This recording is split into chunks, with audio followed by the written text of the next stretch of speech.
Hi, it is Jenny with Koopa Art. Good morning. Well, it's morning for me. I will be honest, this is going to be my first WIP and chat, and it's not going to be super long. Just thought I'd introduce kind of myself while I'm working a little bit, and kind of let you know who I am.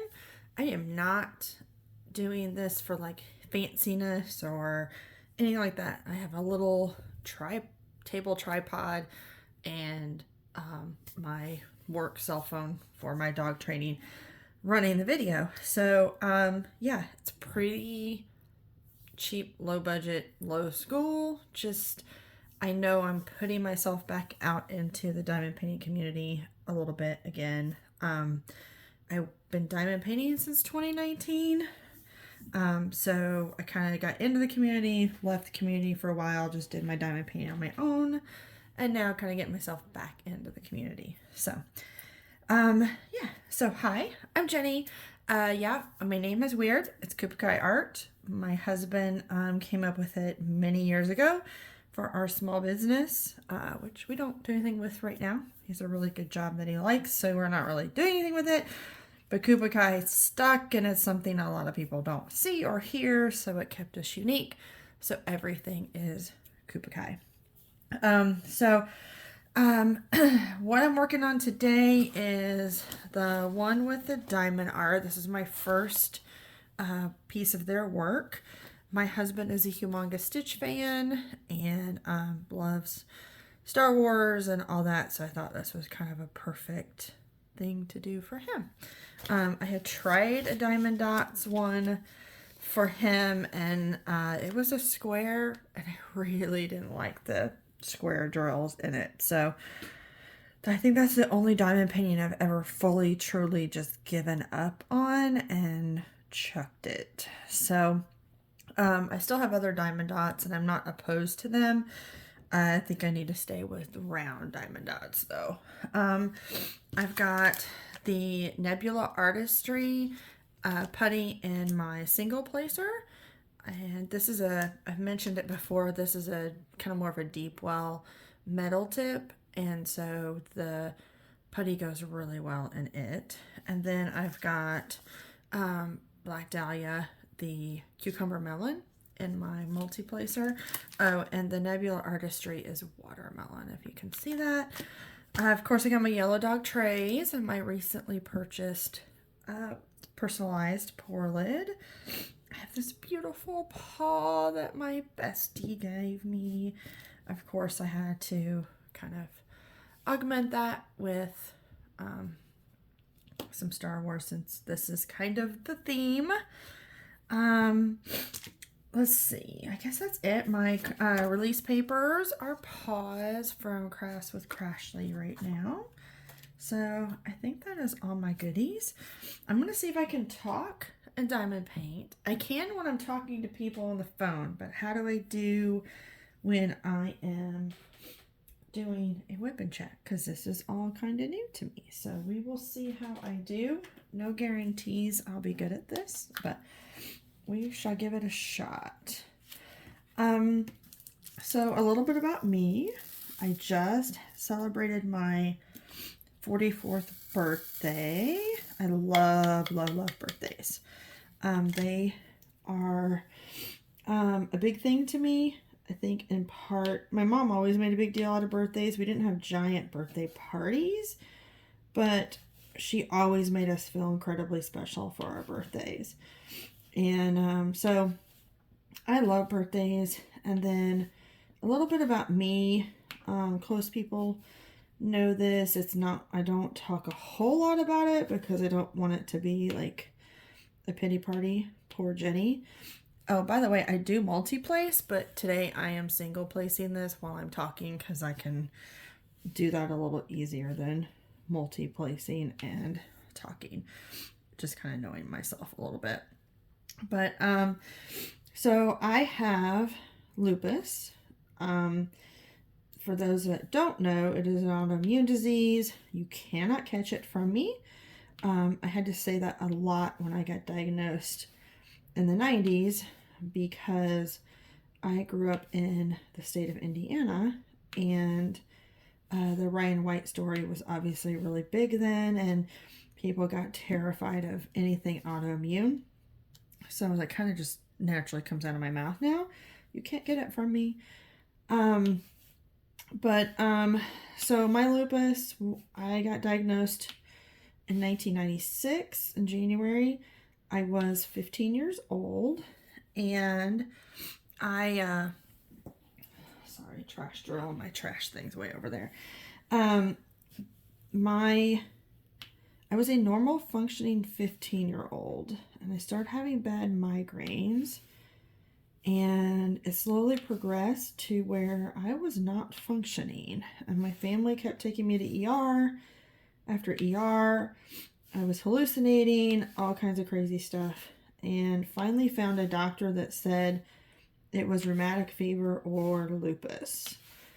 And they sent me to the ER with that knowledge, because my mom had found a doctor that would just see me after the ER fiascos. So they sent me to a specialized children's hospital in Indianapolis, and with the thought of rheumatic fever or lupus. And they started me on medications, told my parents to kind of come say their goodbyes, because even if they could figure out if it was rheumatic fever or lupus, they didn't know if they could reverse it.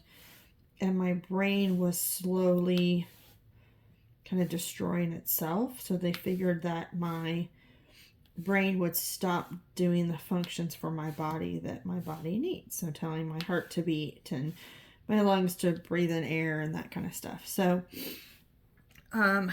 it was scary. I remember parts of it. I don't remember a lot of it because I was hallucinating and literally my brain was destroying itself. So lupus, the easiest way to me to explain it is lupus is an autoimmune disease where you have antibodies in your system. When a normal person gets like a common cold, the antibodies see the bad cells and they're like, oh, that's foreign, that's bad, let's go on the attack and clean that up and knock it out and fight it off so that you don't have that infection anymore. For a lupus patient, our antibodies are too stupid to know what are good cells and what are bad cells. So if I get a common cold, they may fight off the cold. They may see the cells of the cold virus, and my antibodies may try to attack those bad cells. But there is also a chance that my lupus antibodies will be like, let's see. Oh, there's a heart. That's a lot of cells. And we know there's something foreign in here, so let's attack that. So it really can attack any mass of cells. And basically, obviously, your body is made of nothing but a mass of cells. So it can truly attack absolutely anywhere. So when mine attacked my brain and central nervous system, my own antibodies were telling it that my brain was a foreign bad material. And so they started the attack. So my own antibodies were trying to destroy my brain. So I lost my brain capacity when they were reanalyzing me. I had been a normal 15-year-old, and they reassessed me, and I had the brain capacity of a 2-year-old. So I had to relearn everything all over again. Reading, writing, walking. I couldn't leave the hospital unless I took 10 steps unassisted. So it was an ordeal. Of course, obviously I'm still here, so I beat the odds, which I won't complain about. I feel like there's a purpose for me here. I am in a family of faith. I do not Bible beat. This will not be one of those channels like, oh, God this, God that. Like, I believe in God. I don't shy away from that. But I also am not going to preach at people. Believe what you want to believe. I love everybody. I'm not going to preach at you or anything like that. But I'm also not going to deny my faith either. So I think there's a good balance that you can achieve with that. So anyway, so I believe that I am here for a reason. So I got through.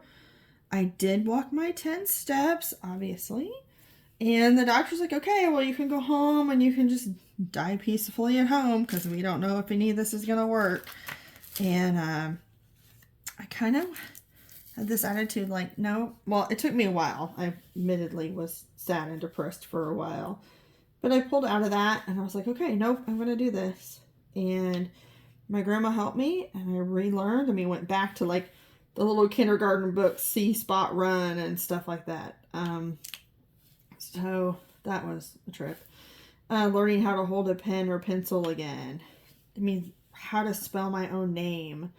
I knew my name, but didn't know how to spell my name.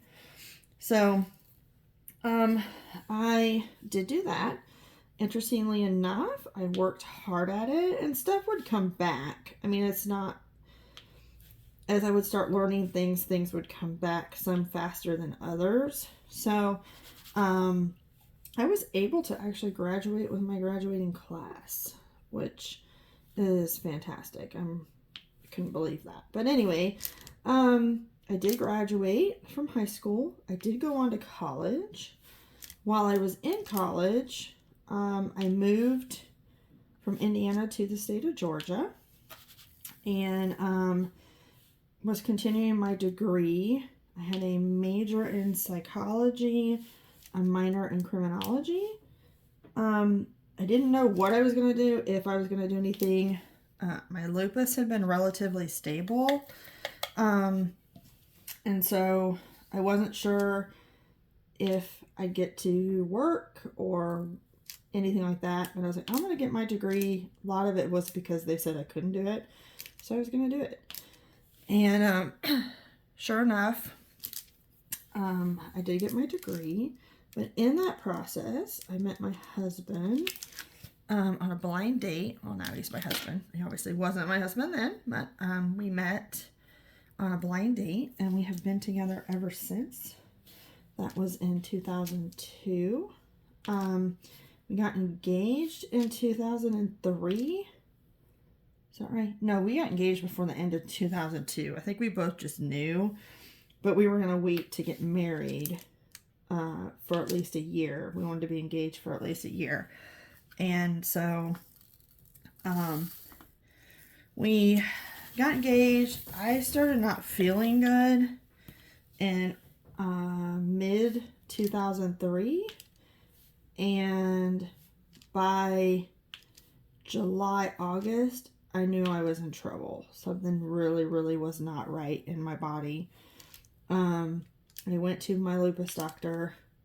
They ran some tests, and sure enough, I was in big trouble. I was in kidney failure. So I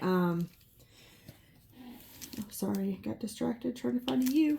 I did go into kidney failure. So they did a biopsy. Like within a matter of like a week, they had me in for a biopsy. And I was on the bubble between level 3, level 4 kidney failure.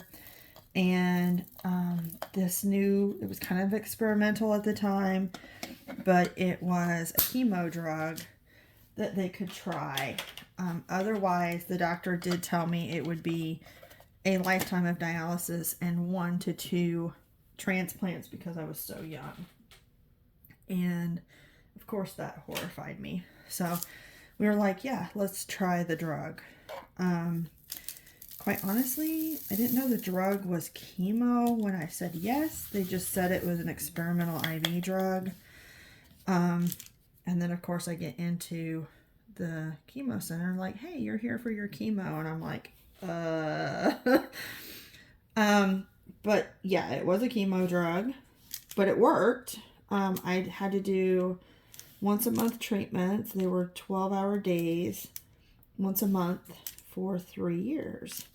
But the great thing is my medical use of the drug, even though I had to pay for most of it out of pocket, and they probably could have bought, 2 small houses with that money, it is helping other patients now because the protocol with that same drug is only, I think 3 to 6 months max.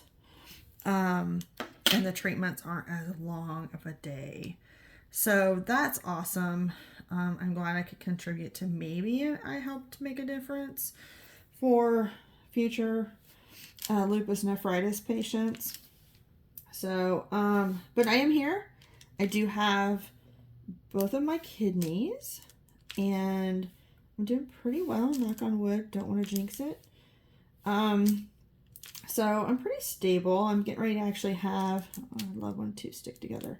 I'm getting ready to have arthroscopic knee surgery. I have a torn meniscus, and I really need knee replacements, but I can't get them because I'm too young. But I have a vascular necrosis due to the lupus, which is deadening of the bone in and around the joint. So I have that to look forward to down the line. But they're just trying to let my knee along and repair this meniscus tear.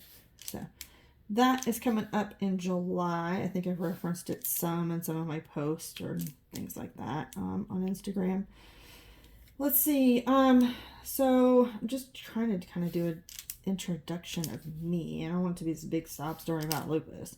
Let's see. I'm a stay-at-home wife. We do not have children because of my lupus, but we have a dog named Indiana, or we call her Indy.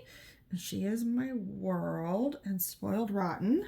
I'm sure I posted pictures of her on my Instagram. She is my little love nug. She's a mess, but I love her. She is a rescue.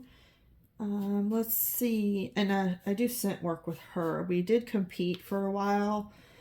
She was just miserable waiting around between runs. So we just play now here in the house. I also am a certified dog trainer in the state of Georgia. I don't make money off of it. I volunteer my time to help people. So, because I also know I can't dedicate the time to it due to my health. Like if I have a bad day, I don't want to have to like call a bunch of people and be like, hey, we got to cancel classes today. So I don't do it for pay. I just recently moved, so I'm going to get with the local animal shelter here soon as we're kind of settling in. I'll get recovered from my surgery and all. And then I'll get with the local shelter and volunteer to help train like basic obedience to some of the dogs in the shelter to give them a better chance of getting adopted. Because, you know, people are going to adopt a dog that can sit and wait and, you know, not be able to walk on a leash, but not be, you know, a monster, you know, as my mentor used to say, call it a freak on a leash, you know, like we want dogs to have success. So if I can give them a little bit of basic obedience, then I'm happy to do that and get them a good home and a long-lasting home so they don't end up in that same situation. Let's see. So, been married for 20 years. I'm trying to think of any other fun things about me. I think in time as I do WIP and chats, I'll try to do like weird fun facts about myself. That kind of thing. Today's just kind of me prattling on about myself, which is really weird for me to do. I'm not big on, hey, attention on me. But one of my dear friends encouraged me to, hey, just put more on your channel if you want. It's kind of therapeutic. I'm like, okay, I'll do it. So I'm sure you all have seen me post on Ditsy's Diamond Den. She is one of my closest friends. So you'll see me on her channel quite a bit. I'm more like, hey, I want to support you than do it for myself. But she's kind of encouraged me to just, hey, put yourself out there. Just have fun with it. So that is kind of what I'm doing. The purpose of this. Let's see, I just got back from a trip to see my family in Indiana. And so I've been home for like 6-7 days. I finally got my suitcase unpacked yesterday. Does anybody else do that? Does anybody else like sit and like leave their suitcase packed when they get home? I get home and the last thing I want to do is see that stuff. I'm like, I'm tired. I just traveled. I usually drive. So I'm exhausted. And the last thing I want to do is deal with my suitcase and my luggage. So I'm pretty bad about unpacking. So let me know, are you bad about unpacking? Or do you one of those people that gets home and it has to be unpacked and the laundry has to be done right now and get back on track? My brother is the one that is, everything's got to be clean. Like he actually went to our friend's house and, oh crap. He went to our friend's house and actually did all the laundry for he and his daughter. And so they packed clean clothes to go home the next day. I was like, really? I am not that person. So, but that was one thing on my trip. I got to meet my niece for the first time. Oh my gosh. Talk about melt me. She had me wrapped around her little finger instantly. So she became my buddy. I climbed on playground equipment for the first time in probably like 30 some odd years. Which you do for kids. But yeah, that was so much fun. She's 1.5 years, but we've always lived clear across the country from each other. So we've not had a chance for me to get together with her. So he came into our home state as well. And so we got to play and spend a couple days together. So it was really fun. I saw my mom, and I saw my dad, and I saw my mom's 2 brothers, and the girlfriend of one of my uncles. And then I saw my dad's 2 sisters and one of my aunt's husbands, my uncle. So lots of people. I didn't get to see any friends this past trip, but that's okay. I'll do that the next round. It really was kind of focused on my time with Charlotte and my family. My grandparents are still living, my mom's parents.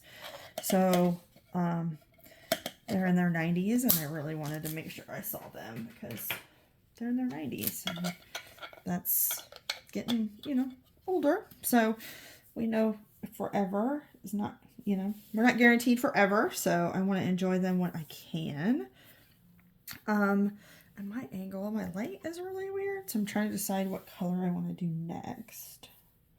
This is me. This is I ponder. I sit and I analyze it. Like, okay, what color am I going to do next? I'm probably a weird one that does that. But I kind of go by how much is there? What symbol do I want to go for? So I'm kind of a weirdo. I know that about myself. At least I know. So, and this is not like a critique of them, but this was one thing I noted. If you look at the symbol on here, the triangle is white and then the circle is the brown. And I don't know if you can see this or not, but let me see if I can zoom in. But on here, the symbol is actually black. So I don't know if you can see that or not. I hope you can, but I can't see into my phone. But the symbol here is white with the dark color, and here it's got a black triangle. So I don't know. I think that's one of my icks on this one. I wish that the things were consistent, because I catch myself like, where is that symbol at? And come to find out, oh crud, that's what I do a lot of. I try to be careful and pour just a few in, and then I get a heap. But anyway, sorry, I digress. I got to see my grandparents. So yeah, it was a good trip to Indiana. Getting back in the swing of life here at home. Don't know about you, but it does take me a minute to get back into my routine. So, I guess that's like it. I think that's kind of a good me kind of introduction. My little bit of diamond painting here. I don't expect like a big woohoo, you got a ton of followers. I think, you know, I'm okay with not having a bunch of followers. But I think Ditsy was right. It does feel kind of good to just sit here and diamond paint and talk to myself. Yeah, I'm kind of a weirdo, but I do kind of enjoy just sitting here talking to y'all, to the no man's land, and babbling. So, yeah, I hope that this hasn't bored you too much. I hope it haven't prattled on too long.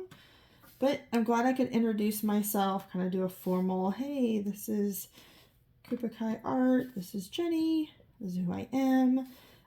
You will probably see, oh darn, you probably will see some pictures or videos of dog stuff. I want to start doing Indiana's agility again. We don't compete in that. We never competed in that. It's not her favorite at all. She loves the tunnels, but could care less about the jumps and the tire and just, yeah. If we had an A-frame or a dog walk, she'd be in heaven, but I am not building either one of those for my backyard. It's just something to have to mow around and deal with, and it's Georgia heat here, and so it's like we only go out for 10-15 minutes at the most, and we're back in because both of us get too hot. She is a brindle dog, and she would stay outside all day if I let her, and then overheat herself. So we just kind of do small increments, but I'm sure I'll probably make videos of her doing agility for myself and to also share with our mentor and my trainers. So I think I'll probably do a whip and chat and explain my journey with Indiana. Okay, I don't know why my putty is suddenly just like not cooperating. So I guess that's my cue that I need to stop for the day. But yeah, I'm sure there'll be more videos and talks about Indiana because she's my little love nug. But anyway, I guess that's it. I kind of finished that color up and I'll let you guys go. Thanks for watching, and hopefully it wasn't too long, but it's nice to meet you all, and welcome. This is Jenny with Kupakai Art.